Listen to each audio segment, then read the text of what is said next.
جو ہر وقت گنتے رہنا نا بیٹھ کے اتنے پیسے ہو گئے, اتنے یہ ہو گئے, اتنے ہو گئے, آج کل یہی چل رہا ہے مارکیٹ. تھوڑا سا دل بڑا رکھو, کبھی کبھار بڑا اماؤنٹ بھی صدقہ کر دیا کرو. یہ اٹھایا, یہ گڈی, یہ لو. سمجھ رہے ہو؟ دوبارہ کر کے دکھاؤں؟ بتانے سے یہ چیزیں سمجھ میں نہیں آتی, کر کے دکھاؤں. جیب میں ہاتھ ڈالا, گٹی کہیں سے آپ کو ملی بڑی اماؤنٹ نا, اچانک کوئی بڑا پروفٹ, آپ نے کہا یار پورے سال کماتے ہیں, یہ والا پروفٹ سارا کیا کر دو, بڑا اماؤنٹ آ گیا نا کہیں سے. جیب میں گڈی لے کر آ رہے ہیں, اٹھایا, بہن کو دے دیا, یہ رکھ جا. سمجھ میں نہیں آ رہی میرا خیال ہے, اور پھر بھول جاؤ اس کو. یہ نہیں کہ پھر بار بار اگلے دن کل کا واقعہ یاد ہے, بہن کو بتا رہے ہیں کل کیا ہوا تھا, یاد ہے نا. تو ایسا نہیں کرو. ایسے نکالا. نبی صلی اللہ علیہ وسلم نے امی عائشہ کو کیا فرمایا, لا تو کی فیوکا علیک, روکو مت, اللہ بھی روک دے گا. ٹھیک ہے نا. تو حساب کتاب بھی کرنا چاہیے, گھر کا خرچہ حساب سے چلانا چاہیے. آپ کو پتا ہونا چاہیے آپ کی منتھلی ارننگ کتنی ہے اور گھر کا خرچہ کتنا ہے. میں نے پتہ ہے کیا ہے, میں نے پورا ایکسل پہ اپنے گھر کا سارا سیٹ اپ بنایا ہوا ہے. ارننگ ایک خانے میں لکھ رہا ہوتا ہوں, جو ایکسپینس ہیں وہ جتنے بھی ہیں وہ سارے, ایک گھر, 2 گھر, 3 گھر اور اپنا ذاتی, ایک خالی ہے ابھی. سمجھ رہے ہو؟ ایک کیا ہے, خالی ہے. پتہ نہیں کوئی لفٹ ہی نہیں کرا رہا. خیر, تو پورا میں حساب رکھتا ہوں. یہ میری ارننگ ہے, ٹھیک ہے نا. یہ میرے پہلے گھر کا خرچہ, ہر چیز اس میں ڈل رہی ہے. اس کا طریقہ آپ کو بتا دیتا ہوں. یہ چونکہ ہمارے مذہب اور دین کا حصہ ہے یہ چیزیں, اس لیے یہ بتانا ضروری ہے تاکہ آپ کو پتا چلے کہ آپ کے بنیادی خرچے ہیں کتنے. پھر آپ اس حساب سے صدقہ بھی کر سکتے ہو, کیونکہ حدیث میں یہ بھی آتا ہے کہ اتنا نہ کرو کہ کل دوسرے سے مانگنا پڑ جائے. آج گڈی نکال کے دے دی, ٹھیک ہے نا, اگلے دن گھر میں آٹے کے پیسے نہیں ہیں, پھر وہ گڈی اس سے مانگ رہے ہیں, یار اس میں سے آدھی مجھے دے دو بھائی. صحیح ہے. لکھنے کا فائدہ کیا ہوتا ہے خوب سمجھیں. حکیم الامہ مولانا اشرف علی تھانوی رحمہ اللہ نے تو یہاں تک لکھا ہے, خواتین کو ترغیب دی ہے کہ جب بھی گھر میں کھانا بناؤ لکھو, اتنے افراد کے لیے اتنے چاول. آج 4 مگے ڈالیں, 10 آدمیوں نے کھایا ہے یا 5 آدمیوں نے کھایا ہے, اس کا مطلب 2 آدمیوں کے لیے کتنے ہیں, 2 مگے, تاکہ کھانا ضائع نہ ہو اور شوہر کی پتلون ڈھیلی نہ ہو. ورنہ وہ کھلا ہو تو بن رہا ہے, پھر شام کو پھک رہا ہے, اور وہ میاں صاحب بیچارے کما کے آدھے ہو گئے. سگھڑ خواتین انہی کو تو کہتے ہیں جو ونس اپون اے ٹائم ہوا کرتی تھی, کہ وہ پورا گھر کیسے لے کے چلتی ہیں. اصل میں ہوتا یہ ہے کہ جب لوگ سخاوت کے بیان سنتے ہیں تو کہتے ہیں حساب و کتاب نہیں کرنا چاہیے, بس کھلاؤ پلاؤ جو آ رہا ہے یہ بس, یہ سخاوت نہیں ہے. اور کچھ ایسے کنجوس ہوتے ہیں کہ وہ سارا دن کیلکولیشن میں لگے رہتے ہیں بھائی, تو حالانکہ بنتے 4 روپے تھے. ٹھیک ہے نا. تو وہ میں اس میں ایک اصولی بات بتاتا ہوں کیسے چلنا چاہیے. اب بات تو چل پڑی ہے, یہ بھی سورہ قلم ہی کا حصہ ہے نا, اللہ نے سخاوت کو بیان کیا. تو حکیم الامہ نے کیا لکھا ہے, خواتین کو چاہیے گھر میں ایک ایک چیز کا حساب لکھے. جو کھانا پکاتی ہیں وہ تو یہی حساب لکھیں گی نا بھائی, جیسے بریانی بنانی ہے بھائی, اتنے چاول میں اتنے کلو گوشت ڈلتا ہے. اس دن اتنا ڈالا تھا تو چاول کیا بنے تھے مزیدار, اب ایسا نہ اس سے زیادہ ڈال دیں یا اس سے کم. تو ہر چیز میں لکھنے کا حساب, ہر وقت اپنے پاس ایک ڈائری. اب تو موبائلوں میں بھی لوگ لکھنا شروع کر دیتے ہیں. دیکھو میرے موبائل میں نے ایک ڈائری بنائی ہوئی, ابھی آپ کو دکھاتا ہوں کیا لکھا ہوا ہے اس میں نے. یہ نوٹ, ابراہیم کو 100 روپے دیے. میرا چھوٹا بیٹا ابراہیم ہے نا, سائیکل خراب ہو گئی تھی, میں نے اس کو 100 روپے پکڑا دیے سائیکل ٹھیک کرنے کے لیے, اس میں ڈال دیے میں نے. کیوں ڈالیں, خوب 100 روپے کی ویلیو الحمدللہ میری نظر میں نہیں ہے. وجہ اس کی ہے مجھے حساب دے. وہ وجہ اس کی کیا ہے, حساب کیوں مانگوں گا میں, ابھی سے عادت پڑے پیسے واپس کرنے کی. نہیں آ رہی بات بھائی, 100 روپے کا کیا مسئلہ ہے, 4000 کی سائیکل دلا سکتا ہوں میں اس کو. ٹھیک ہے نا. تو 100 روپے کا حساب رکھنا کیوں ضروری ہے. ممکن ہے کوئی دیکھے تو بولے یار مفتی صاحب کتنے کنجوس ہیں, بچوں سے 100 روپے کا حساب بھی انہوں نے رکھا ہوا ہے. یہ کیوں رکھا ہے کہ میں یہ دیکھوں گا کہ اس کو میں نے 100 روپے دیے, یہ جو پیسے بچے واپس کرنا بھولتا ہے یا نہیں بھولتا. اگر بھولتا ہے تو میں پکڑوں گا. کیا آپ کو جب میں نے پیسے دیے تھے تو آپ نے واپس کیوں نہیں, ابھی سے نہیں پکڑا تو کل یہ لاکھوں لاکھ روپے بھی دینا بھول جائے گا. نہیں آ رہی بات. کل یہ بحریہ ٹاؤن میں این ممکن ہے پلاٹ خریدے 1 کروڑ کا کسی بندے سے. ممکن تو بھائی بہت کچھ ہو سکتا ہے نا, وزیر اعظم بھی بن سکتا ہے. اور پھر جب وزیر اعظم بنا اور لوگوں نے کہا آپ نے تو کہا تھا غربت کا خاتمہ کریں گے, کہیں گے او سوری میں کیا ہوا, بھول گیا تھا غربت کا خاتمہ کرنا. آپ نے کہا تھا کراچی میں گندگی کا ڈھیر ہٹوائیں گے آپ, اس لیے آپ کراچی والوں نے آپ کو ووٹ دیا. ارے یار میرے ذہن سے نکل گیا, ٹھیک ہے نہیں آ رہی بات. تو اس کا تعلق صرف بچے کی کس سے ہے؟ تربیت سے. ہمارے ذمے تربیت کی کوشش ہے, نہ بنے تو اللہ کی مرضی, سمجھ رہے ہو. تو بچوں کو نا پیسے دے کے بگاڑنا نہیں چاہیے, ان میں عادت خراب ہوتی ہے. پیسے دینے تو وہ دیں, جیب خرچی ان کی باندھیں تاکہ وہ اپنی مرضی سے کھائیں, تو وہ جیب خرچی کا سیٹ اپ الگ ہے, وہ ہم ہر جمعے کو بچوں میں جیب خرچی بانٹتے ہیں. لیکن معاملات میں ان کو 2 نمبری کی اجازت نہیں. میں نے لکھا ہوا ابراہیم کو 100 روپے دیے, اب میں یہ نوٹ کروں گا کہ یہ 100 روپے کا مجھے حساب دیتا ہے یا بھول جاتا ہے. ابھی لکھنے کی کیا ضرورت ہے, دماغ میں کیوں نہیں رکھا بھائی؟ دماغ کو مفید کاموں کے لیے رکھو, 100 50 روپے کے لیے دماغ کو فالتو میں مت کھپاؤ بھائی. یہ چیز اگر یہاں نہ ہوتی, دماغ میں ہوتی, تو دماغ اور کسی کام کا ہوتا, یہ بیان کرتا میں یہاں بیٹھ کے. ہر وقت دماغ میں یہی یاد رکھنا, اس کو 100 روپے دیے, اس کو 50 روپے دیے, اس کو 1 لاکھ روپے دیے, اس کو یہ دماغ میں. دماغ سے چیز اٹھا کے کہاں لے کے جاؤ؟ ڈائری میں. حضرت حکیم الامہ مولانا اشرف علی تھانوی رحمہ اللہ تعالی, یہ مجدد تھے اپنے دور کے, ایسے خاندانی آدمی تھے. یہ ذکر کرتے ہوئے جا رہے تھے, ان کا معمول تھا فجر کے بعد ذکر کرنے کا, تو چہل قدمی بھی کرتے تھے تاکہ واکنگ ہو جائے فجر کے بعد, اور ذکر بھی. تو ایک دم رکے, جیب سے ڈائری نکالی, قلم سے, قلم ان کے یہاں رہتا تھا ہر وقت کان پہ, فوراً کچھ لکھا اور ڈائری جیب میں. کسی نے پوچھا حضرت آپ ذکر کر رہے تھے, یہ ابھی بعد میں لکھ لیتے یہ؟ انہوں نے کہا نہیں, میرا دماغ اللہ کی طرف ہے. ذہن میں خیال آیا, اگر میں ڈائری پہ نقل نہ کرتا نا تو وہ خیال مجھے محفوظ رکھنے کے لیے بار بار دماغ کہاں جاتا؟ اسی خیال کی طرف, تو وہ مجھے ذکر سے بھی غافل کرتا. وہ چیز دماغ سے کہاں آ گئی؟ ڈائری میں, اب جیب میں. اب دوبارہ ذکر توجہ کے ساتھ. اب یہ ڈائری کی ٹینشن ہو گئی ہے, ابھی اپنی ٹینشن کیا ہو گیا بھائی؟ ایسی خاندانی چیزیں ہیں یار, یہ تو زندگی میں کامیابی کے اصول ہیں اللہ کے بندو. ہمارے پاس کسی کے پاس بھی کوئی ڈائری نہیں ہوتی, لاکھوں کروڑوں کے بزنس دماغ میں چل رہے ہوتے ہیں. وسیم کباڑی سے 1 لاکھ روپے لینا ہے, سلیم گولے گنڈے والے کو 20 لاکھ روپے دینے ہیں, ٹھیک ہے نا.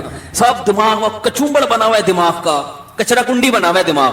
کچرا کنڈی بنا ہوا ہے کہ نہیں بنا ہوا؟ اتنی فکریں ہیں, وہ کیا کیا کھوپڑا, تو کھوپڑا ہے یہ کیا ہے؟ اس کو یہ کرنا ہے, اسے یہ کرو, پھر بھول گیا, پھر بھول گیا, جو بات ہو بھول گیا, ہر چیز بھول رہا ہے. تو مجھے کہتے ہیں بیان کے دوران بھول جاتے ہیں کیا ٹاپک چل رہا تھا. تو آپ جو چیزیں بھول رہے ہیں نا وہ زیادہ خطرناک ہے. آگے کیا لکھا ہوا ہے؟ پھل, وہ اس کی قیمت لکھی ہوئی ہے. اب یہ نہیں کہ پوری ڈیٹیل کے ساتھ ایک ایک چیز, ایسا نہیں, اشارے. یہ اشارے اس لیے کہ رات کو 24 گھنٹے میں ایک ٹائم جو ہے نا, یہ سب چیزیں ایکسل میں چلی جائیں گی.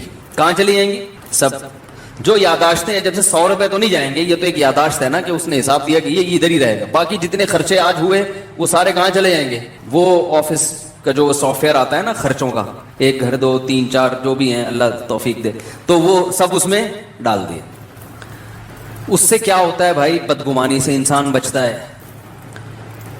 علماء کہتے ہیں کہ بدگمانی کا موقع فراہم, بولو بھائی, مت کرو. کیسے؟ ہم جب حضرت کے پاس گئے نا, حضرت مفتی رشید احمد صاحب کے پاس, تو حضرت فرمایا کرتے تھے رات کو جو پیسے ہیں نا آپ کے, وہ لاکر میں رکھیں.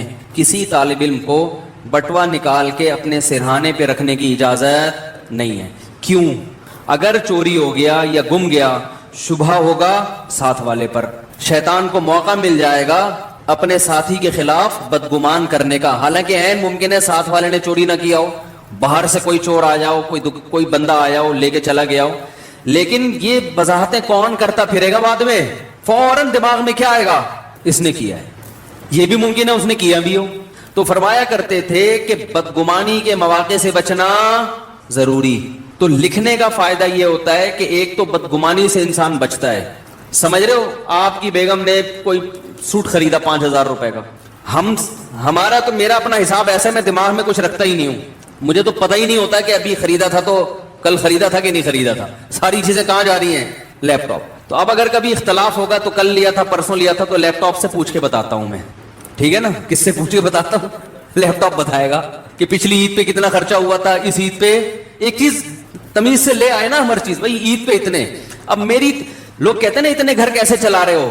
جیسے کمپنی چلتی ہے نا, ہم ایسے چلا رہے ہیں. کمپنی کا ایک نظام ہوتا ہے نا, سسٹم ہوتا ہے.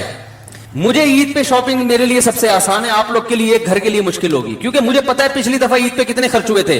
وہ حساب نکالو, اس دفعہ تھوڑا گڑ زیادہ ملا کے پیسے بانٹ دو, ختم, چلو بھائی ہماری وجہ سے, ٹھیک ہے نا. وہ رمضان سے یعنی شعبان میں ہی سارا حساب کلیئر, پیسے دے دیتا ہوں میں کہ بھائی اب جس نے جو خریدنا ہے خرید لے, ہر ایک کے فی بندہ اتنے پیسے ہیں, عید کے گریوی جو ملے گی نا عید پہ وہ فی کس اتنی ہے, تو پھل کے حساب سے ہر چیز ایسے تمیز سے چل رہی ہے. تو اب ہوتا کیا ہے, لکھنے کا فائدہ کیا ہوگا, ادھر آپ نے اپنی ارننگ لکھی, ادھر ڈیلی بیسس پہ آپ نے اپنے خرچے ڈال دیے. مہینے کے آخر میں یہ لکھنا اس لیے نہیں ہے کہ کنجوسی کرے انسان, گھر والوں پہ خرچ نہ کرے, نہ خرچ کریں کھول کے, جتنا اللہ نے آپ کو دیا دبا کے کریں خرچ. بعض دفعہ لکھا جاتا ہے کنجوسی کی بیس پہ, بیگم ایک آم تم نے آج کھایا تھا, لیپ ٹاپ میں لکھا ہوا ہے, کل دوبارہ آم کھانے کی آپ کو اجازت نہیں ہے. یہ نہیں, یہ مقصد نہیں ہے. کہیں آپ سمجھ رہے ہو کہ مفتی صاحب گن کے کھلا رہے ہیں گھر والوں کو, ایسا نہیں ہے. آم کے تو بارے میں میرا نظریہ یہ ہے کہ آم کے لیے کھانے کا لفظ ہی آم کی توہین ہے. آم کے لیے جو لفظ استعمال ہوتا ہے وہ کون سا, پھوڑنا. میں تو کہتا ہوں بھائی آم جب کھانے ہو تو کھلانا ہے تو پھر ہم کھائے گا ہی نہیں, پھوڑنے کی اجازت ہو تو ہم کھائیں گے. تو ایک آدھ آم سے مزہ نہیں آتا. خیر اللہ نے اگر دیا ہو تو انسان کرے, نہیں دیا تو صبر کرے انسان. تو اس کا فائدہ کیا ہوگا, جب آپ یہ ہر چیز لکھیں گے تو آپ کو پورے مہینے اندازہ ہوگا. ایک فائدہ یہ ہوگا کہ آپ کے خرچے آپ کی ارننگ سے کم ہیں یا زیادہ. اگر بیلنس, وہ اس میں خود بخود بیلنس آ رہا ہوتا ہے نا, اب اتنا بیلنس رہ گیا, اتنا رہ گیا, اتنا رہ گیا, اتنا رہ گیا, تو ممکن ہے 31 تاریخ کو آپ کا بیلنس مائنس میں جا رہا ہو, -50,000. اس کا مطلب آپ سے بڑا بیوقوف دنیا میں کوئی ہے ہی نہیں, کیونکہ دنیا میں جس آدمی کی کمائی کم اور خرچہ زیادہ, اس کا مطلب وہ اپنے آپ کو بھیک مانگنے کے لیے تیار کر رہا ہے. باتیں چوتھی شادی کی کر رہا ہے, صحیح ہے نا, لیکن حالات ایسے ہیں کہ بقیہ بھی یا تو بھاگ جائیں گی یا یہ کشکول لے کے بھیک مانگے گا. یہی مطلب ہے کہ نہیں ہے؟ تو پہلا فائدہ آپ کو یہ ہوگا کہ قرآن نے جو ہمیں حکم دیا ہے کہ اعتدال سے خرچ کرو, وَلَا تَبْسُطْهَا كُلَّ الْبَسْطِ, نہ اتنی کنجوسی کرو اور نہ اتنی سخاوت کرو کہ کل لوگوں سے بھیک مانگنی پڑے. تو یہ جو میانہ روی قرآن کا حکم ہے, اس حکم پر عمل کرنا اس وقت تک ممکن ہی نہیں ہے جب تک آپ کو یہ نہ پتا ہو کہ میری ارننگ زیادہ ہے یا میرے خرچے زیادہ ہیں. اگر آپ نے دیکھا کہ آپ کے خرچے زیادہ ہو رہے ہیں تو پھر اس میں کیا کرو, بے ڈھنگے طریقے سے خرچے کم نہیں کرو. پھر آپ نے یہ دیکھنا ہے کہ ان میں کون سے خرچے ایسے ہیں جن میں کمی صحت کے لیے نقصان دہ. ترجیحات کیا ہے؟ سب سے پہلے صحت ہے نا. ارے کیا ہو گیا, تو اب آپ نے کیا کیا, فروٹ کا خرچہ کم کرنا شروع کر دیا. نہ بھائی بچوں کے کھلونے نکال دو یہاں سے, خرچوں میں کھلونے آ رہے ہیں نا, سائیکل کیا کر دو, بھئی 4,000 کی سائیکل نہیں بنتی, آئندہ یہ نہیں ہوگا, ٹھیک ہے نا, نکالو اس کو, ٹھیک ہے. بہت سارے خرچے. میں نے جب یہ لکھنا شروع کیا تو مجھے اندازہ ہوا کہ بھائی ہوٹلنگ پہ ٹھیک ٹھاک خرچ ہو رہا ہے, تو وہ میں نے مینج کیا.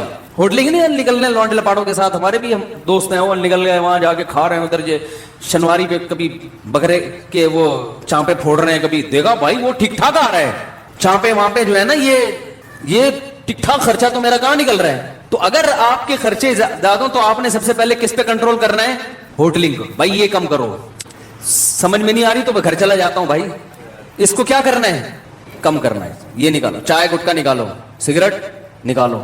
بہت سارے خرچے ایسے ہوں گے جو آپ کو اندازہ ہوگا کہ فالتو کے ہیں مگر ان پہ خرچ بہت زیادہ ہو رہا ہے. تو پہلا فائدہ یہ ہوگا کہ آپ مستقبل کے لیے بھیک مانگنے سے بچ جاؤ. اور گھر والوں پہ سختی بھی کرنی پڑے گی, بیگم دیکھ لو تمہارے سامنے ہے یہ خرچہ ہے, اور انڈے پراٹھے دیکھو یہ آ رہا ہے, ٹھیک ہے, اب تم بتاؤ میں کہاں سے لے کر آؤں یہ. تو گھر والی سمجھدار ہوگی تو مان جائے گی, بھائی ٹھیک ہے تھوڑا کنٹرول میں کرو اس کو. تو گھر والوں سے مشورہ کرو, بتاؤ کیسے کنٹرول کریں اس کو. مشورے کے بغیر کرو گے تو وہ خرچہ کنٹرول میں آ جائے گا, بیگم کنٹرول سے باہر نکل جائے گی.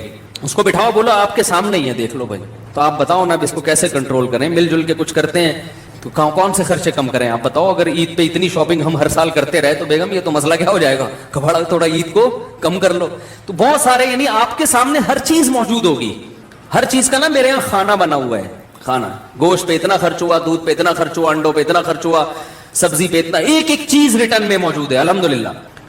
تو اب اچھا, پہلا فائدہ. دوسرا فائدہ, اگر آپ نے دیکھا کہ آپ کے خرچہ آپ کی سیلری سے کم ہے, الحمدللہ مینج ہو رہا ہے, بھیک مانگنے کی ضرورت نہیں پڑے گی, تو دوسرا فائدہ آپ کو اس سے یہ ہوگا کہ آپ کو اندازہ ہو جائے گا کہ یار میری سیلری مثال کے طور پر 50,000 ہے، 1,00,000 ہے، میرے خرچے 99,000 ہو رہے ہیں، لیکن یہ جو 99,000 میرا خرچہ ہو رہا ہے اس میں 25% تو اس فالتو کام پہ خرچ ہو رہا ہے، سمجھ رہے ہیں؟ تو میں اس کو بچا کے ماہانہ 25,000 روپے بچا سکتا، اس 25,000 میں جائز کمیٹی ڈال سکتا ہوں، اس 25,000 کا ہر مہینے گولڈ خرید سکتا ہوں، بہت کچھ ہو سکتا ہے نا بھائی۔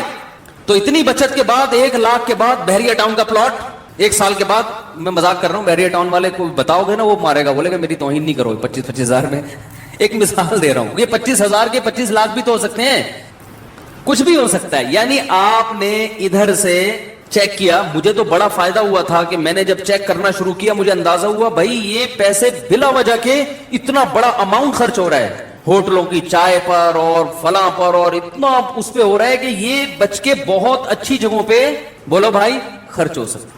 تو آپ جب خود کریں گے تو بہت سی راہیں آپ کے سامنے کھلیں گی۔ تیسرا فائدہ یہ ہوگا کہ آپ کو یہ پتا چل جائے گا کہ بھئی یہاں سے مینج کرنے کے بعد میری جو سیلری ہے نا اس میں سے میرا بچتا اتنا ہے، تو میرے گھر کے مہینے کے اتنے خرچے تو بہرحال ہیں ہی، اس سے زیادہ کیا ہے گریوی۔ اب صدقات و خیرات میں آپ کو کیا ہو جائے گی آسانی۔ اس میں ایک کام اور کرو، ہم میں چونکہ توکل کم ہے تو آپ اتنا اماؤنٹ جمع کرو گولڈ کی شکل میں کہ آج آپ کی تنخواہ اگر چھوٹ جاتی ہے، آپ کو جاب سے نکال دیا جاتا ہے، تو گولڈ کی شکل میں آپ کے پاس 1 سال کا راشن بولو بھائی ہونا چاہیے۔ مثلا آپ نے وہاں کیلکولیشن کیا، آپ نے اندازہ لگایا کہ میرا ماہانہ خرچہ 1,00,000 ہے، ایک مثال دے رہا ہوں، ایک نارمل ایک فیملی والے 1-2 بچوں کے ساتھ 1,00,000 بہت اچھے طریقے سے ہو جاتا ہے۔ اندازہ لگا لیا جی میرا ماہانہ خرچہ کتنا ہے 1,00,000، تو آپ نے ایک ہدف بنایا کہ یار میں نے 12,00,000 روپے جمع کرنے ہیں، اتنا جمع کرنا نا کہ آج اگر جاب چھوٹ جاتی ہے تو کسی کے سامنے ہاتھ نہ پھیلانا پڑے، آج اللہ نہ کرے کوئی آفت آ گئی، ارے کوئی بڑا خرچہ آ گیا، کوئی خدا نخواستہ خطرناک بیماری آ گئی، تو کچھ پیچھے اماؤنٹ ہونا چاہیے نا۔ تو وہ کتنا اماؤنٹ ہونا چاہیے؟ اگر آپ ضرورتوں کو دیکھو گے تو وہ زرداری کے پاس جتنا اماؤنٹ ہے پھر وہ بھی کم ہے، کیونکہ ہو تو کچھ بھی سکتا ہے، اور بالکل ہی زیرو پہ رہو گے تو یہ بھی غلط ہے، یار اتنا بھی نہیں، کچھ تو انسان کے پاس بیگ میں ہونا چاہیے۔ تو ہم نے علماء سے سنا ہے کہ 1 سال کی جیب خرچی پیچھے ہونی چاہیے اس زمانے میں، خاص طور پہ جب توکل کی کیا ہے کمی۔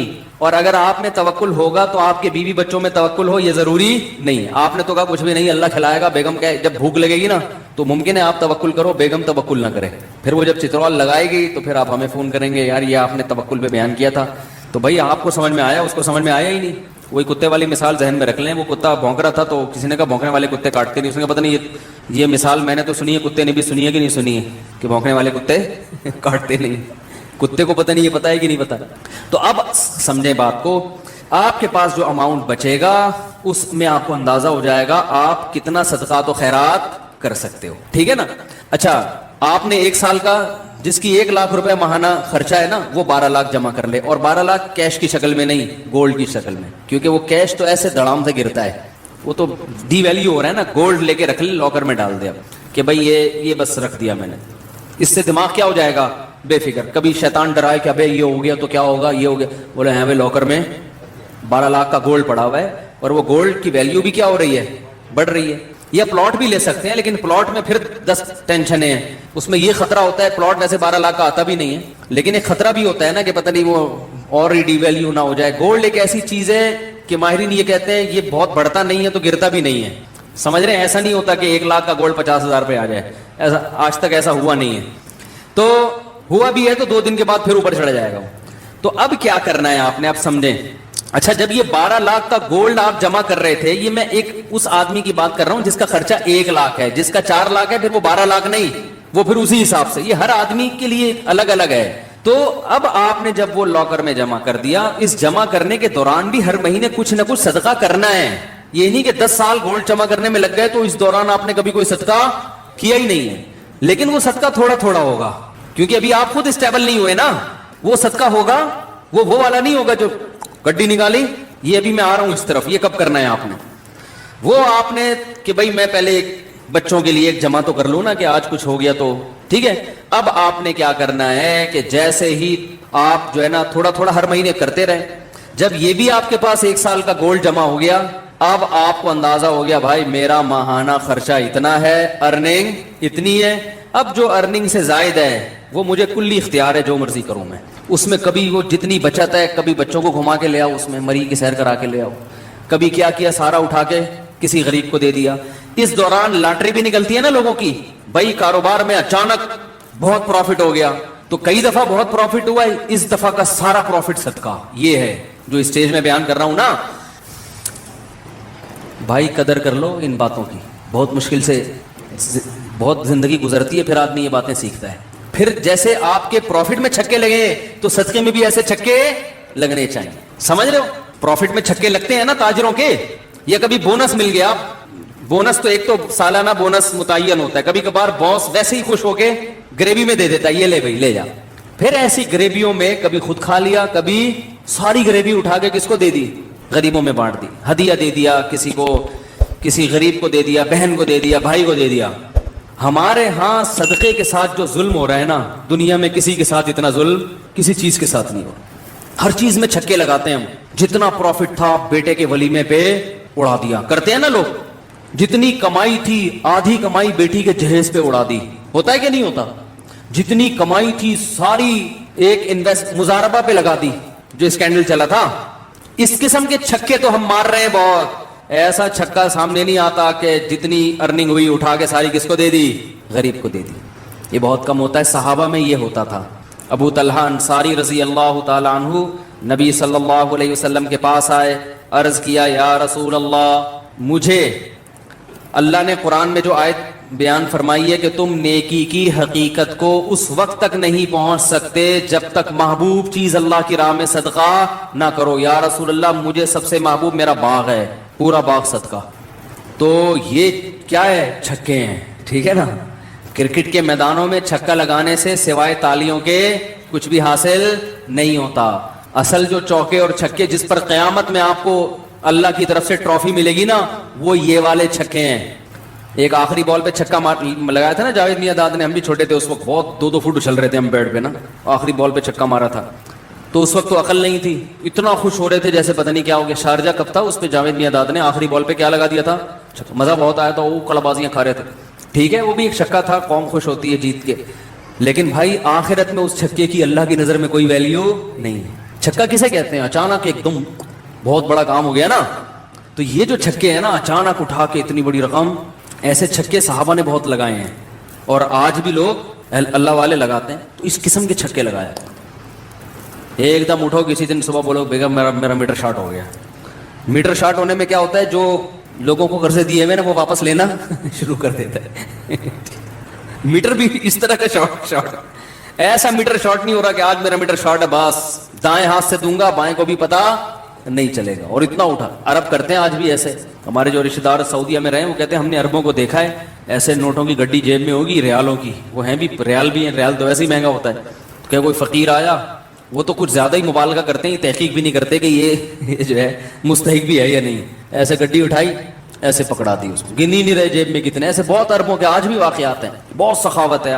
تو آپ ان لوگوں کو بھول جائیں گے عربوں کی سخاوت. اگر پتہ نہیں یہ جو کہتے ہیں نا لوگ, وہ مائکروسافٹ کا وہ کون ہے, اس نے اتنے بل گیٹس, اس نے یہ اسپتال بنا دیا, یہ جتنا پیسہ عربوں کے پاس ہے اس حساب سے جو ان میں سخاوت ہے اس کا آج بھی کوئی مقابلہ نہیں کر سکتا. اور ان کے سارے سخی ہائی لائٹ نہیں ہوتے, چھپا کے بہت کرتے ہیں. وہ جتنا دکھا کے کرتے ہیں اس سے زیادہ چھپا کے کرتے ہیں.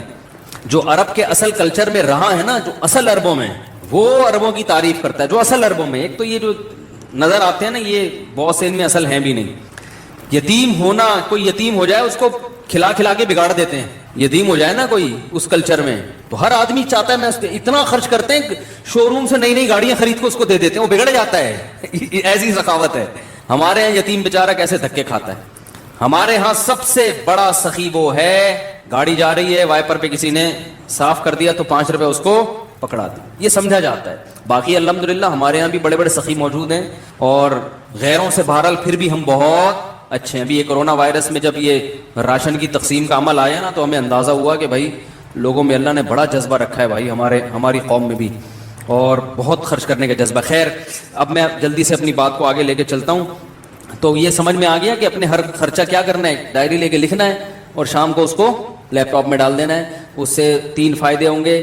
بچت کتنی ہے آپ کی, سخاوت کتنی افورڈ کر سکتے ہیں, کتنی افورڈ نہیں کر سکتے, اور ضرورت کتنی ہے آپ کو. اس کے بعد پھر دماغ فریش کہ یار میری ضرورتیں اللہ کیا کر رہا ہے, پوری کر رہا ہے, بس اتنی میری ضرورت ہے.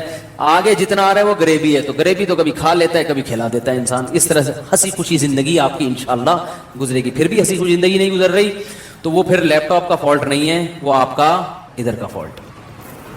جب مینٹل فالٹ ہوتا ہے نا, پھر وہ انسان کو وہ حکیم صاحب جو کیڑوں والی دوا نہیں کھلایا کرتے تھے ہر ایک کو, پھر اس دوا کی ضرورت ہے. تو پھر وہ پھر بھی پھندے کے خیالات آ رہے ہیں, لٹکنے کے خیالات آ رہے ہیں, تو اس کا مطلب. اور یاد رکھو بہت سے ایسے لوگ ہوں گے جن کا 1 لاکھ نہیں ہوگا, 1 کروڑ روپے ہوگا. بہت سے ایسے بھی ہیں جن کا ماہانہ خرچہ 5,000 روپے ہوگا. تو ہر طرح کے لوگ ہیں نا دنیا میں, تو 5,000 والے بھی ہیں, 10,000 والے بھی ہیں. تو ہر آدمی حساب ضرور لکھے, اسے پتا ہو کہ میں مائنس میں جا رہا ہوں, پلس میں جا رہا ہوں, مائنس میں جا رہا ہوں, تو اس کو کم کیسے کرنا ہے. تو یہ باغ والوں کا اللہ نے واقعہ بیان کیا. وہ تو پلس میں جا رہے تھے نا, پورا باغ کٹے گا, تو پلس میں جا کے بھی کہہ رہے ہیں غریب قریب میں نہیں آنا چاہیے. اللہ نے کہا ایسی ان کا سارا باغ الٹ دیا اللہ تعالیٰ نے, سب تباہ و برباد کر دیا. تو آگے قرآن نہ بہت ساری چیزیں دلالت النص سے کرتا ہے. دلالت النص سمجھتے ہیں, نہیں سمجھتے تو بھی سمجھا دیتا ہوں انشاءاللہ. جب بھی کوئی بات, کوئی میسج ہمیں کسی کو ڈیلیور کرنا ہوتا ہے, کوئی میسج ہمیں کسی کو سمجھانا ہوتا ہے, تو ہم 4 طریقے سے اپنی بات دوسروں تک پہنچاتے ہیں. یہ اصول فقہ میں, فقہ کی کتابوں میں لکھا ہے کہ قرآن و حدیث سے مسائل 4 طریقوں سے اخذ کیے جاتے ہیں. سمجھ رہے ہیں؟ جن لوگوں کو یہ اصول فقہ نہیں آتے ہیں نا, وہ بےچارے علم سے کیا ہوتے ہیں, فارغ. ان کو یہ نہیں پتا کہ کسی کے کلام سے کس کس طریقے سے بات کو سمجھا جاتا ہے. ایک ہوتی ہے عبارت النص. عبارت النص کا مطلب یہ ہوتا ہے کہ جو بات کہی جا رہی ہے, آپ جو میسج دینا چاہتے ہیں, بالکل اسی حساب سے آپ وہی کلام کر رہے ہیں. جیسے قرآن میں آتا ہے قیم الصلاۃ, نماز قائم کرو, تو یہ نص جو ہے یہ نماز کو سمجھانے کے لیے بتائی گئی ہے نا. کیا خیال ہے بھائی جان؟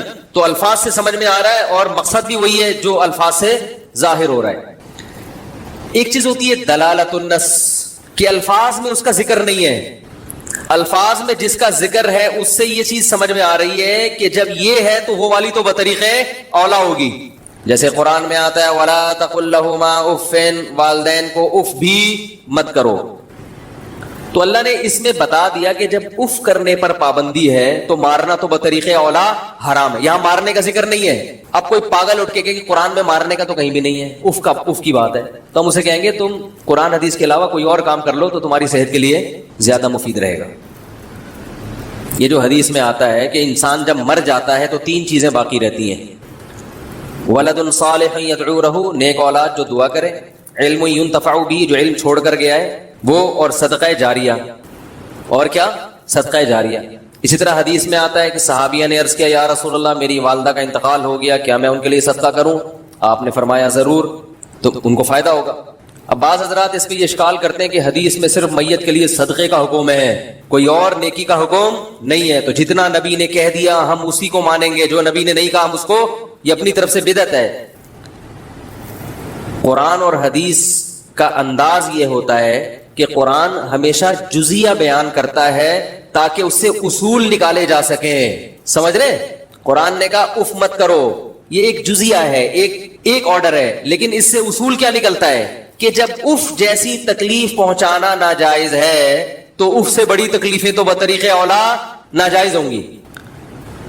اس سے یہ اصول نکلتا ہے کہ جب صدقہ خیرات کرنا جائز ہے تو یہ جزیہ ہے, اس سے اصول یہ نکلتا ہے کہ میت کے دنیا سے جانے کے بعد اس کو فائدہ پہنچانے کا سلسلہ ختم نہیں ہو جاتا, اور کسی انسان کے عمل کا مرنے والے کو فائدہ ہوتا ہے. یہ اصول سمجھانے کے لیے صدقے کی مثال دی گئی ہے. سمجھ رہے کہ نہیں سمجھ رہے؟ اس پر اور بہت کچھ ہے کہنے کے لیے, ابھی چونکہ میرا ٹاپک نہیں ہے تو اس لیے میں ضمناً ایک بات آ گئی نا ایک اصول کے تحت, اس لیے میں نے بیان کر دی, ورنہ ایصال ثواب کے اور بھی دلائل ہیں. تو دلالت النص اف سے ثابت ہو رہا ہے کہ, اور ایک چیز ہوتی ہے اشارت النص, اور ایک ہوتی ہے اقتضاء النص, کہ قرآن میں کوئی کلام ایسا ہے کہ وہ کلام اس وقت تک صحیح قرار دیا نہیں جا سکتا جب تک ایک دوسری بات بھی اس کے ضمن میں آپ صحیح نہ مان لیں. اس کو اقتضاء النص کہتے ہیں. اور ایک چیز ہوتی ہے اشارت النص. یہ ٹاپک نہیں ہے, جلدی سے لپیٹ رہا ہوں تاکہ جو اصل کرنے کی بات ہے وہ رہ نہ جائے.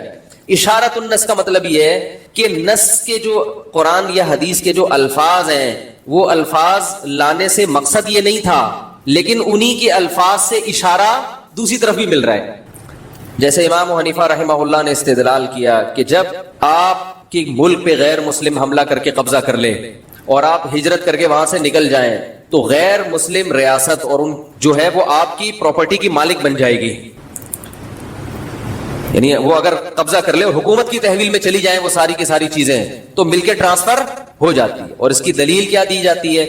قرآن میں آتا ہے للفقراء المہاجرین، زکوٰۃ ان فقیروں کا حق ہے جنہوں نے ہجرت کی ہے.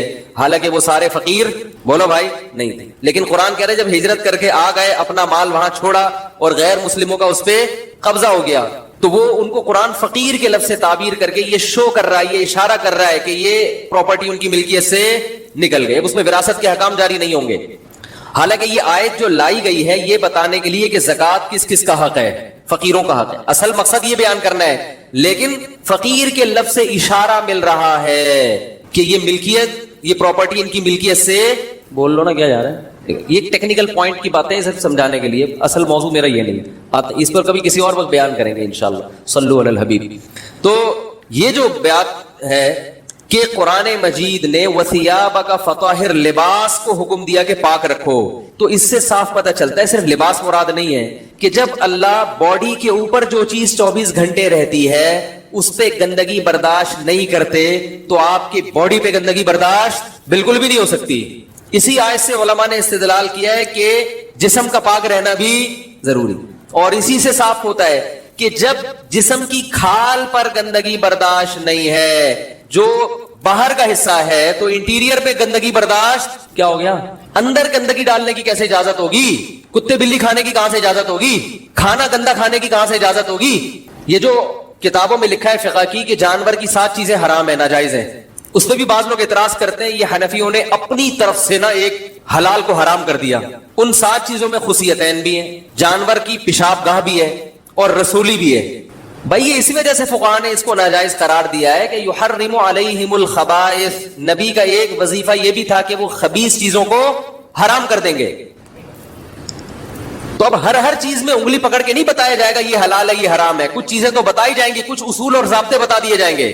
جو جانور کے رسولی نکلتی ہے وہ گندا گوشت ہوتا ہے جو پھوڑے کی شکل میں آتا ہے. اس پھوڑے کو کھانے کے لیے الگ سے حدیث کی ضرورت نہیں ہے کہ پھوڑا کھانا حرام ہے جانور کا. سمجھ میں آ رہی ہے بات؟ اس کے لیے اتنا کافی ہے کہ وہ گندا گوشت ہے، وہ غلیظ ہے. اسی طرح یہ جو خصیتین ہیں یہ بھی پیدا کرتے ہیں گندگی کو. گردے جو ہیں وہ پیشاب کو فلٹر کر کے نکال دیتے ہیں، گردے پیدا نہیں کرتے گندگی، جبکہ یہ اس سے پیدا ہوتی ہے گندگی. الگ نہیں کیا جا سکتا گندگی کو اس سے. اسی طرح یہ جو پیشاب گاہ ہے یہ بھی کوئی ایسی چیز نہیں ہے جو انسان کھائے. سلیم الطبع انسان اس سے نفرت کرتا ہے. اب اس پہ دلیل ہم سے مانگتے ہیں قرآن میں کہاں لکھا ہے، حدیث میں کہاں لکھا ہے. بہت سی چیزیں حدیث میں ہوتی ہیں، اس کے لیے تفقہ چاہیے، بصیرت چاہیے. پھر بھی اگر آپ نہیں مانتے تو کم از کم طنز تو نہ کریں میرے بھائی. کھائیں، آپ دیکھ بنا کے کھائیں، آپ دعوت کریں لوگوں کی کہ بھئی آج ہم نے یہ چیز پکائی ہے، تو طنز نہ کریں. آپ کہیں گے میں بھی تو طنز کر رہا ہوں، تو میں جواب میں طنز کر رہا ہوں کہ جب فقہاء پہ طنز ہوگا، مجتہدین کو بیوقوف قرار دیا جائے گا، تو پھر لا يحب اللہ الجہر بالسوء من القول الا من ظلم. اللہ بری بات کو پسند نہیں کرتے، لیکن جس پر ظلم ہوا وہ دفاع میں کہہ سکتا ہے. اختلافی مسئلہ ہے، بعض مجتہدین کہتے ہیں حلال جانور کی سب چیزیں حلال ہیں، تو ٹھیک ہے ان کی رائے ہے، وہ بھی قابل احترام ہمارے لیے. لیکن اگر امام حنیفہ نے کہہ دیا کہ یہ چیزیں حلال جانور کی بھی حرام ہے، ناجائز ہیں، تو آپ ابو حنیفہ پہ طنز نہیں کر سکتے، اس لیے کہ آپ کی مینٹل اپروچ وہاں تک پہنچی نہیں ہے. تو آپ یہ کہہ دو بھائی میں ابو حنیفہ کو نہیں فالو کرتا، ٹھیک ہے. جو شافعی مسلک کو فالو کرتے ہیں وہ بھی ہمارے بھائی ہیں، وہ ہم پہ طنز نہیں کرتے، ہم ان پہ طنز نہیں کرتے. لیکن جو طنزیہ اسٹائل ہے نا، یہ جہل مرکب کی دلیل ہے. یہ اس کی دلیل ہے کہ آپ جاہل بھی ہیں اور آپ کو یہ پتہ بھی نہیں ہے کہ آپ جاہل ہیں. سمجھ رہے ہیں؟ کم سے کم پتہ تو ہوگا مجھے نہیں آتا کچھ. تو جب لباس کو پاک رکھنے کا حکم تو باڈی کو اس سے زیادہ، اور انٹیریئر جو ہے وہ اس سے بھی زیادہ، تو اس میں کوئی مشکوک چیز بھی نہ جائے. جس کے تبھی امام حنیفہ نے اس کو حرام نہیں کہا، مکروہ تحریمی، ناپسندیدہ. تحریمی کا مطلب غلط، چھوڑ دو، لیکن ایسا حرام نہیں ہے جیسے سور اور کتا حرام ہے، کیونکہ اس میں اختلاف ہے. تو ہم بھی کہتے ہیں مکروہ ہے بھائی کھانے کے لیے، اور تم کٹاکٹی جا کے کھا رہے ہو کم وقتوں، معذرت کے ساتھ، اور کھانے کے حلال چیزیں کم ہیں دنیا میں. کٹاکٹ میں دونوں قسم کے آتے ہیں، وہ والا کٹاکٹ، تو کچھ اور بھی تو کھا سکتے ہو. تو یہ، اور اس پہ بہت دلائل ہیں، لیکن وہی بات ہے ٹاپک ہی چینج ہو جاتا ہے، پھر میں الگ ہی ٹریک پہ چل نکلتا ہوں. وہ ایسا ہی ہے جیسے آپ لاہور جا رہے تھے, راستے میں پانی کے لیے اترے, اتنا دور چلے گئے کہ سرگودا پہنچ گئے آپ. تو بھائی قریب میں مل گیا تو ٹھیک ہے, نہیں تو واپس آؤ, بیٹھ جاؤ ٹرین میں. تو کوشش میں اب بھی یہی کروں گا جو ٹاپک ہے اس کو لے کے چلوں. دائیں میں تھوڑا بہت گئے تو واپس ٹرن مارا کھڑکی سے دوبارہ داخل, پھر آگے چلے. تو گند کھانے کی بالکل بھی اجازت نہیں ہے. یہی وجہ ہے, دیکھو قرآن میں کہیں نہیں لکھا کہ دانتوں کو صاف کریں. میرے علم میں نہیں ہے کہ قرآن میں اللہ نے حکم دیا ہے نبی اپنے دانتوں کو ہر وقت صاف رکھیں. لیکن جب رسول اللہ صلی اللہ علیہ وسلم نے جان لیا کہ اللہ کپڑوں میں گندگی برداشت نہیں کر رہے تو باڈی میں کیسے ہوگی, اور پھر منہ تو جسم کے اندر کا حصہ ہے, اس کو تو اور صاف رکھنا ہے. اتنی کثرت سے مسواک, اتنی کثرت سے, سونے سے پہلے مسواک, صبح اٹھتے ہی سب سے پہلا کام کیا ہے؟ مسواک. ہر وقت رسول اللہ صلی اللہ علیہ وسلم کے دانت چمک رہے ہوتے تھے. جسم کی صفائی کا اتنا خیال کیا. پہلے زمانے میں کرتے نہیں ہوتے تھے, غربت تھی, ایک چادر اوڑھ لی. جب بھی آپ صلی اللہ علیہ وسلم کوئی بہت اہم دعا کے لیے ہاتھ اٹھاتے ہیں نا خطبے کے دوران, تو صحابہ کہتے ہیں کہ حتی یرا بیاض ابطیہ, کہ ہم نبی صلی اللہ علیہ وسلم کی بغل کی سفیدی دیکھ لیتے تھے. اس سے معلوم ہوتا ہے کہ آپ صلی اللہ علیہ وسلم بغل کے بال ہمیشہ صاف رکھیں, کیونکہ اگر اس میں بال ہوں گے آپ جتنی بھی صفائی کر لیں فوراً پسینہ آ کے وہ پسینہ بالوں میں اٹک جائے, اس سے جرم پیدا ہوتے ہیں, جراثیم پیدا ہوتے ہیں. کتنا خیال کیا جا رہا ہے اپنے بغلوں کو صاف رکھنے کا. آج اگر آپ کسی سے کہیں بھائی یوں کر کے ہاتھ اٹھا کے دعا مانگو, قمیض نہ پہنی بھی اس نے, کہے گا کچھ اور کام کہہ لو میرے بھائی, کیونکہ ابھی 6 مہینے پورے نہیں ہوئے. میں 6 مہینے بعد صفائی کرتا ہوں, ابھی 6 مہینے پورے بولو بھائی نہیں ہوئے. ہمارے حضرت تو بہت صاف ستھرے تھے, تو حضرت کے ہاں زمیندار تھے حضرت, تو ایک ٹریکٹر خراب ہو گیا نا, تو حضرت فرماتے ہیں وہ میں نے مزدور کو دیکھا, ہمارے حضرت کی تو صفائی ایسی تھی جو آپ تصور نہیں کر سکتے. وہ تو گندگی دیکھ کے ان کے باقاعدہ طبیعت خراب ہوتی تھی, باقاعدہ. وہ تو گندگی برداشت نہیں ہوتی تھی ان سے, وہ تو طبیعت خراب ہو جاتی تھی ان کی. ہم کہتے تھے انہوں نے زندگی گزاری کیسے ہے. لدھیانہ کے تھے, پنجاب, انڈیا کا پنجاب, وہاں سے ہجرت کر کے. ہم نے کہا وہ کیسے زندگی گزاری, پتہ چلا پورا خاندان ہی ایسا تھا, پورے خاندان میں صفائی. تو وہ فرماتے ہیں کہ ایک دفعہ میں نے دیکھا وہ مزدور جو ہے وہ ٹریکٹر کے نیچے گھسا ہوا ہے اور صفائی کر, تو حضرت کی نظر اس کی بغلوں پہ پڑ گئی. اس بیچارے کی شامت آ گئی. تو حضرت اس کا نقشہ کھینچتے تھے کہ کھٹمل اور جوئیں کبڈی کھیل رہے تھے. زیادہ ہو گئی لیکن یہ کہ جو بھی تھا, یعنی اتنے جراثیم تھے کہ ایسا لگ رہا تھا کہ کھٹمل اور جوئیں کبڈی کھیل رہے ہیں, بس یہ رہ گیا.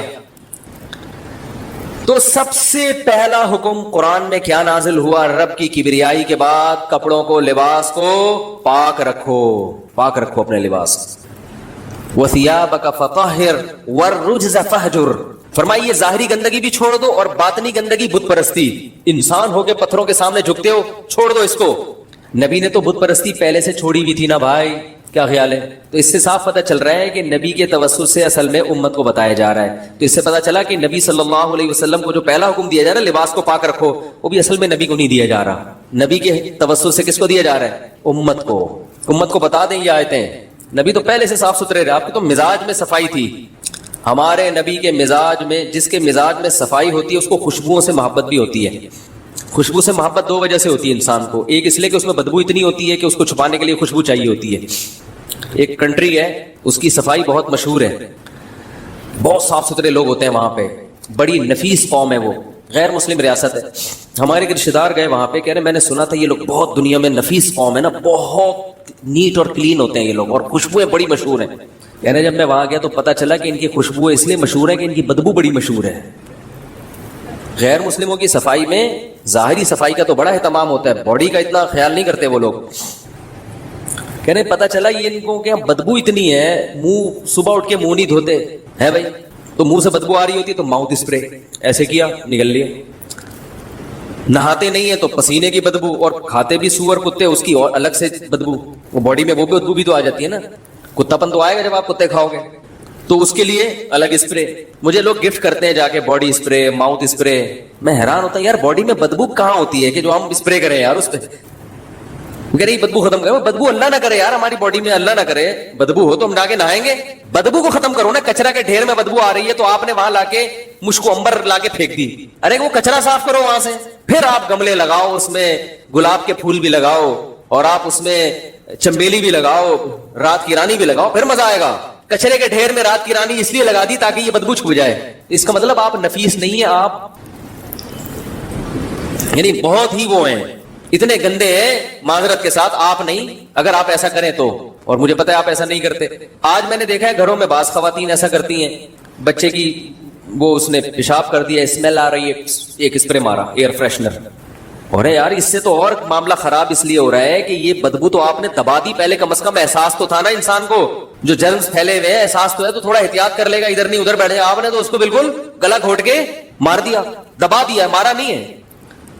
تو یہ اسلام نہیں ہے. ہمارے نبی صلی اللہ علیہ وسلم ہر وقت دانتوں کو صاف مسواک سے چمکتے ہوئے دانت, اور آپ صلی اللہ علیہ وسلم کے دانتوں کے درمیان قدرتی خلا بھی تھا. آپ صلی اللہ علیہ وسلم بے انتہا, حتیٰ کہ کچا پیاز نہیں کھاتے کہ بو آتی ہے اس میں. اس کے بعد خوشبو کا اتنا استعمال, اس صفائی کے بعد, حالانکہ صفائی کے بعد تو ویسے ہی, اور آپ کے پسینے میں ویسے ہی خوشبو تھی, اس کے بعد خوشبو کا اتنا استعمال, کیونکہ نبی نے دنیا کی طرف رغبت نہیں کی. آپ صلی اللہ علیہ وسلم کا بستر کوئی لگژری نہیں تھا, گھر لگژری نہیں تھا, ایک پیالہ لٹکا ہوا ہے, اسی میں کھانا بھی, اسی میں پینا بھی, سب کچھ اسی میں, اور بستر کیا ہے وہ کھجور کی چھال بچھائی ہوئی ہے. تو دنیا سے بے رغبتی. کھانا ایک وقت کا ملا تو 2 وقت کا ناغا, اور وہ ملا کیا, کھجور ہے تو 40 دن کھجوری کھا رہے ہیں, جو کی روٹی کھا رہے ہیں, بہت سادگی. لیکن آپ صلی اللہ علیہ وسلم نے دنیا کی 2 چیزوں کو خوب جمع کیا. آپ نے فرمایا حبب الی النساء والطیب, اللہ نے میرے دل میں عورت کی محبت ڈال دی, نکاح کی محبت اور خوشبو. کیونکہ جب انسان دنیا سے دور بھاگتا ہے تو شادی بیاہ سے بھی دور. کہتے ہیں 4 مہینے کے لیے جاؤ, سال لگاؤ تبلیغ میں, مدرسے میں وقت لگاؤ, اللہ اللہ کرو, کیا ابھی بچوں کے بکھیڑے, ٹینشن کیا ہے, ابھی ایک شادی ہوئی نہیں تھی دوسری کر کے بیٹھ گیا. مفتی کو دیکھو, شادی شادی شادی شادی لگا کے رکھا ہوا ہے. جب میں نے کی نا ایک دفعہ جب میری شادی ہوئی تھی, تو میرے گھر کے باہر, اچھا میرے بچے بھی تھے ماشاءاللہ پہلے سے, تو میرے گھر کے باہر گاڑیاں, جو سسرال والے, وہ میں نے دعوت کی تھی تو وہ ولیمے کی نا, تو سسرال والے وہ گاڑیاں واڑیاں لگی ہوئی ہیں, دیگیں شیگیں آ رہی ہیں. تو ایک بڑے میاں آئے, وہ آئے, وہ کہنے لگے امام صاحب کے گھر کے باہر یہ رش کیسا لگا ہوا ہے. وہ تیسری تھی میری, اور بچے بھی تھے میرے پہلے سے ماشاءاللہ. تو انہوں نے کہا امام صاحب نے شادی کی ہے, ایسے سر پکڑ کے نا یوں, اور پھر غصے میں کانپ رہے ہیں, کہہ رہے ممبر پہ بیٹھ کے بولتے ہیں دنیا مسافر خانہ ہے, ایسے کانپ رہے ہیں بقید. کہہ رہے ممبر پہ بیٹھ کے بولتے ہیں دنیا مسافر خانہ, اور حرکتیں دیکھو, حرکتیں, بچے دیکھو ان کی, اور شادیوں پہ شادیاں کرے چلے آ رہے ہیں. تو جو مجھے بتانے والا تھا نا, پوری ان کی نقل کھینچ کے بتا رہا تھا. وہ بات کا ان کا اسٹائل بھی اسی طرح کا ہے. کہہ رہے ممبر پہ بیٹھ کے بولتے ہیں دنیا, مقصد ان کا یہ تھا کہ ادھر عیاشیاں لگی ہوئی ہیں, ادھر ممبر پہ آخرت جنت جہنم ہے, پلاٹ نہیں خریدو, مکان نہیں بناؤ. مکان تو بناؤ, میں نہیں, بہت چند شرطوں کے ساتھ جو میں کہتا ہوں, لیکن دل نہ لگاؤ دیواروں سے, اینٹوں سے, اور شادیوں پہ شادیاں. اور شادی بھی کماری سے کی. تو پہلے میری 2 طلاق یافتہ تھیں, تو پھر جب کماری تو کماری کا سن کے میں نے کہا ان کو اٹیک وٹیک نہ ہو جائے, لے جا بھائی گھر میں, مری مر آ جائیں گے خام خمیں. تو ایسے لوگوں سے مجھے بہت واسطہ پڑتا رہتا ہے. وہ ایک صاحب کہنے لگے, بہت چھوڑے ابھی کس سے ہو جائیں گے پھر یار, جو ٹاپک ہے وہ رہ جاتا ہے. تو نبی صلی اللہ علیہ وسلم نے فرمایا حبب الی النساء والطیب, 2 چیزیں اللہ نے میرے دل میں ڈال دی, نکاح کثرت سے کروں گا, اچھا رشتہ. جہاں بھی نبی صلی اللہ علیہ وسلم کو نکاح کا پیغام آیا اور آپ کو مناسب لگا, آپ نے ہاں کیے. حالانکہ کھانے کو روٹی نہیں ہے گھر میں. وجہ اس کی یہ ہے کہ یہ عمل دیکھنے میں شہوت پرستی لگتا ہے, حقیقت میں شہوت پرستی نہیں ہے, یہ عیاشی نہیں ہے. اگر یہ عیاشی ہوتی تو ہمارے سابق صدر زرداری کی 4 کم از کم بیویاں ابھی موجود ہوتی, شیخ رشید کی 4 ہوتی, اور جتنے ہمارے سیاسی لوگ ہیں جن کو اللہ نے بہت وسائل دیے ہیں, وہ سب 4 رکھتے. ان کو پتہ ہے وہ تو ایک کے انتقال کے بعد پتہ نہیں ان کو غم ہوا ہے خوشی ہوئی ہے, تو اللہ ہی بہتر جانتا ہے. لیکن وہ تو کہتے ہیں یار دوبارہ ایک شادی کے لیے تیار نہیں ہے وہ, کہ جان چھوٹ گئی ہے پھر ٹینشن. تو جو مجھے آگے کہتا ہے نا کہ یہ عیاشی, میں کہتا ہوں آپ بھی کر لو. کھانے میں تو بڑی عیاشی کرتے ہو, ہمارے نبی نے جو کی روٹی کھائی ہے, آپ کبھی نلی نہاری کھا رہے ہو, کبھی مغز نہاری کھا رہے ہو, کبھی بیف بریانی, بیگم آج چکن پکاؤ, بیف کھا کھا کے دل بھر گیا ہے, اب شامی چھوڑو بیگم چپلی کباب بناؤ, روزانہ ذائقہ چینج. تو عیاشی کا شوق تو میں نے کہا آپ کو بھی, آپ بھی کر لو بھائی. تو پتہ ہے کہ یہ عیاشی بولتے کیوں نہیں بھائی, نہیں ہے. پہلے سسرال سے پٹو گے, جب دوسری کرو گے, جب تیسری کرو گے تو پچھلے دونوں مل کے کوٹیں گے. آپ کی ارننگ ساری بیوی بچوں پہ خرچ ہو جائے گی, سمجھ رہے ہو. اور پھر بیگم کے ساتھ سالے بھی جہیز میں ملتے ہیں, سسر بھی ملتے ہیں, ساسیں. ایک ساس افورڈ کر سکتے ہو بتاؤ مجھے, دل سے بتاؤ. جو آدمی 4 ساسیں افورڈ کرے, 3 ساسیں 4 ساسیں افورڈ کرے, تو اس کا حوصلے کو تو سلام کرنا چاہیے. صحیح بتا رہا ہوں, تو کر کے دیکھ لو, پتہ چل جائے گا. تو ہمارے نبی کو اللہ نے ان کے دل میں نکاح کی کثرت کا شوق ڈالا. یہ چیز مسلمانوں کو سمجھ میں نہیں آتی, غیر مسلموں کو سمجھ میں آئی ہے جو عقل مند ہیں. ایک ہندو نے لکھا ہے کہ محمد صلی اللہ علیہ وسلم نے یہ کام اس لیے کیا تاکہ آپ کی عورتوں کو مستقبل میں نکاح کی, آپ کی نسل میں جو عورتیں پیدا ہو رہی ہیں نا, جو آپ کی امت میں, ان کو مستقبل میں نکاح میں مشکلات نہ پیش آئیں. ہر عورت کی شادی ہو جائے, بیوہ کی بھی, کنواری کی بھی, طلاق یافتہ کی بھی. ہندو کی سمجھ میں آ گیا, مسلمان کی سمجھ میں نہیں آ رہا. سمجھ رہے؟ خیر, دوسری چیز آپ صلی اللہ علیہ وسلم کو پسند تھی خوشبو. یہ بھی نفاست ہے کہ بدبو بالکل بھی نہیں ہے, پسینے میں بدبو نہیں ہے, اس کے باوجود آپ خوشبو کا استعمال اتنا زیادہ کیا کرتے تھے. انس بن مالک کہتے ہیں کہ ہمیں رسول اللہ صلی اللہ علیہ وسلم کے گھر سے نکلنے کا علم خوشبو کے جھونکوں سے ہوتا تھا. حرکت کرتے تھے تو خوشبو آتی تھی, جس سے پتہ چلتا تھا نبی صلی اللہ علیہ وسلم جس گلی سے گزر کے جاتے تھے نا, تو وہاں خوشبو محسوس ہوتی تھی. صحابہ کہتے ہیں ہمیں اندازہ ہو جایا کرتا تھا کہ آپ صلی اللہ علیہ وسلم یہاں سے گزرے. خوشبو سے مجھے یاد آیا کہ مجھے خوشبو ہدیہ نہ دیں اللہ کا واسطہ. خوشبو ہر انسان اپنی مرضی کی لگاتا ہے, اور ہدیہ تو چلو دے دیا تو ٹھکانے لگا دے گا آدمی, زبردستی لا کے لگا نہ دیا کریں, کیونکہ پتہ نہیں کس ٹائپ کی خوشبو آ رہی ہے, دماغ میں چڑھ جاتی ہیں, آدمی بے ہوش ہونے کا دل چاہ رہا ہوتا ہے کہ اللہ تھوڑی دیر کے لیے اگر بے ہوش ہو جاؤں تو کم از کم. بھائی ہر آدمی کا اپنا مزاج ہوتا ہے خوشبو میں, سمجھ رہے کہ نہیں سمجھ رہے؟ یہ ایک دو بڑے بڑے علماء ہیں, ان کی طرف سے بھی شکایت نہیں کر رہے ہیں یار لوگ خوشبوئیں لا کے زبردستی کہتے ہیں ہمارے پاس تھیلوں کے تھیلے جمع ہو گئے گھر میں, اور بعض زبردستی لگاتے ہیں, اس کے آدھے گھنٹے بعد چھینکیں شروع. کیونکہ آج کل دیسی خوشبوئیں اچھی والی نہیں آ رہی ہیں, اکثر خوشبوئیں الکوہلک ہیں. الکوہلک خوشبو جائز ہے استعمال, مگر یہ باڈی کو نقصان پہنچاتی ہے. الکوہل جب آپ کے ناک میں جائے گی تو وہ بھی کیا کرے گی, یقین نہ آئے الکوہلک خوشبو آپ اپنی گھڑی پہ لگائیں, تھوڑی دن میں دیکھیں گے چند دنوں میں گھڑی کا جو کلر ہے وہ خراب ہو جائے گا. نہیں آ رہی بات سمجھ میں؟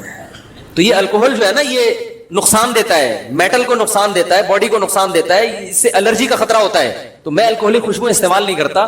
اس کا آلٹرنیٹ ہے دیسی. دیسی اتنی تھکی ہوئی آ رہی ہے, نیمبو نچوڑا, اس میں 2-4 پپیتے کا رس نکال کے لچوڑ کے اس کو بنا کے, تو وہ دیسی خوشبو جو ہے نا وہ پھر اوریجنل ملنا بڑا مشکل ہوتا ہے. سمجھ رہے ہیں کہ نہیں سمجھ رہے بھائی؟ تو الکوہلک نہ ہو لیکن ہو اچھی, تو یہ تھوڑا مشکل کام ہے, تو آپ اس مشکل میں نہ پڑیں. ٹھیک ہے ٹھیک ہے جی. نہیں میں نے نہیں کہا کہ میں تحفے طائف سے انکار کرتا ہوں, جتنے تحفے دینے سبحان اللہ. ہاں خوشبو میں آگے پارسل کر دیتا ہوں کہ میں گھر میں رکھتا نہیں, میں گھر میں چیزیں جمع نہیں کرتا. کوئی چیز میرے استعمال میں نہیں آ رہی فوراً پارسل, اور اگر استعمال کی ہو لیکن 1 سال تک استعمال نہیں ہوئی تو وہ بھی پارسل. اس کی سزا ہے کہ 1 سال تک یہ چیز استعمال میں نہیں ہوئی تو اب نکالو, صدقہ کرو, کیوں استعمال نہیں کی. یہ اس پر بھی انشاءاللہ کبھی بیان کروں گا کہ گھروں میں چیزیں جمع نہ کر کے رکھیں. تو خیر جلدی سے بات کو سمیٹتے ہیں میرے بھائی. یہ نفاست تھی محمد صلی اللہ علیہ وسلم کی, بہترین خوشبو کا استعمال, اور اتنا جسم صاف, دانت صاف, اور آپ صلی اللہ علیہ وسلم صحابہ کو سکھا رہے ہیں صبح اٹھتے ہی بالٹی میں ہاتھ مت ڈالو, ہو سکتا ہے ہاتھ گندا ہو تمہارا اور وہ پانی خراب ہو جائے. اتنی چیزیں سکھائی جا رہی ہیں, لیکن جب مسلمان کو عملی زندگی میں دیکھا جاتا ہے تو محرم کے ماتم میں ماسٹر ہوگا وہ. اب تو گولیوں سے ماتم شروع ہو گیا, باقاعدہ کلاشن کوفے نکلنے والی ہیں, بم دھماکے نہ شروع ہو جائے گی کہ ہم نے خود کروایا ماتم میں. اللہ معاف فرمائے سب مسلمانوں کی اور انسانوں کی, اور ہمارے ملک کے لوگوں کی خاص طور پر اللہ حفاظت فرمائے. تو پھر ربیع الاول میں سب کچھ شروع ہو جائے گا. یہ سب کچھ جو ہوتا ہے ساری دنیا دیکھتی ہے, مسلمان عمل کو فوکس نہیں کر رہا, عمل میں زیرو ہے. تکلیف دوسروں کو, کوئی ایسا عمل نہ کہ جس سے دوسروں کو تکلیف نہ ہو. ہر وقت اس کا خیال, بھائی تہجد پڑھی جا رہی ہے تو اس بات کا اہتمام کہ امی عائشہ کی آنکھ نہ کھل جائے, اپنی زوجہ کی آنکھ نہ کھل جائے. تہجد میں اس کا خیال کیا جا رہا ہے. نبی صلی اللہ علیہ وسلم کی سیرت سے ہمیں یہ پتہ چلتا ہے. اور آپ بھونپو لے کے دوسروں کے گھروں پہ کیا کر رہے ہیں, سارا دن کان بجتے رہتے ہیں انسان. ہمارے مسجد کا باہر کا اسپیکر بند ہے نا, باہر کا اسپیکر بند ہے نا, ہاں میں نے بند کروایا. یہ میں نے کہا ایسا نہ دوبارہ کھول دی. کئی دفعہ کمیٹی میں بات ہوئی کہ باہر کا اسپیکر آن کرنا چاہیے. میں نے کہا جو اپنے گھر میں بیٹھا ہے اپنی بات اس کے کان میں کیوں ٹھوسوں بھائی, ہو سکتا ہے وہ نہ سننا چاہ رہا ہو. جو سننا چاہ رہے ہیں ان تک آواز پہنچے بس. وہ بھونپو لے گئے.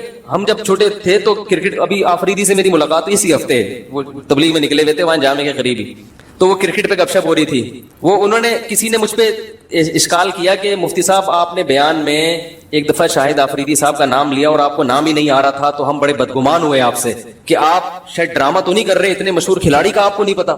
میں نے کہا اللہ کی قسم میں ڈرامہ نہیں کر رہا تھا. تو وہ شاہد آفریدی بھی بیٹھے ہوئے تھے, ابھی 2 دن پرانی بات ہے. تو میں نے کہا اصل میں ہوا یہ تھا, میں ان کو بتایا کہ ہم کرکٹ کھیلا کرتے تھے, وہ بھونپو لے کے بیٹھتے تھے رات کو نا, کھیلتے بھی تھے اور پھر وہ دیکھتے بھی تھے, جب اپنی باری نہیں ہوتی تھی تو دیکھ رہے ہوتے, تو وہ نہیں پوں بجا رہے ہوتے ہیں لڑکے. تو میں نے کہا جب ہم دین کی طرف آئے کالج چھوڑ کر, تو یہ ساری حرکتوں سے ہم نے توبہ کر لی. جب توبہ کی ہے تو پھر نسیہ منسیہ ہو گیا, بالکل وہ فائلیں لپیٹ دی. تو میں نے کہا مجھے پھر اس زمانے کے جو کھلاڑی تھے ان کے تو نام معلوم ہے, اس کے بعد کون آیا کون گیا مجھے اس کا واقعی نہیں پتا. تو یہ میں نے ڈرامہ نہیں تھا, واقعی مجھے نہیں پتا تھا. تو اس لیے یہ کوئی اس کی بات نہیں ہے کہ آپ اتنے مشہور آدمی نہیں ہے, یہ میرے نالائق ہونے کی دلیل ہے کہ مجھے پتا ہی نہیں تھا. تو اسی پہ وہ بات یاد آئی کہ وہ بھونپو, ہم اس کو بھونپو کہتے تھے, آج کل پتہ نہیں کیا کہتے ہیں لوگ اس کو. تو بھونپو لے کے نا لوگوں کے گھروں میں دین کے نام پہ بجایا جا رہا ہوتا ہے. یہ جو صبح سحری جگانے کے لیے آتے ہیں, ان کی محنت اللہ قبول کرے, لیکن ان سے کو بس اکیلے میں نہیں ملنا, جب بھی ملے 4 آدمیوں کے ساتھ ملے.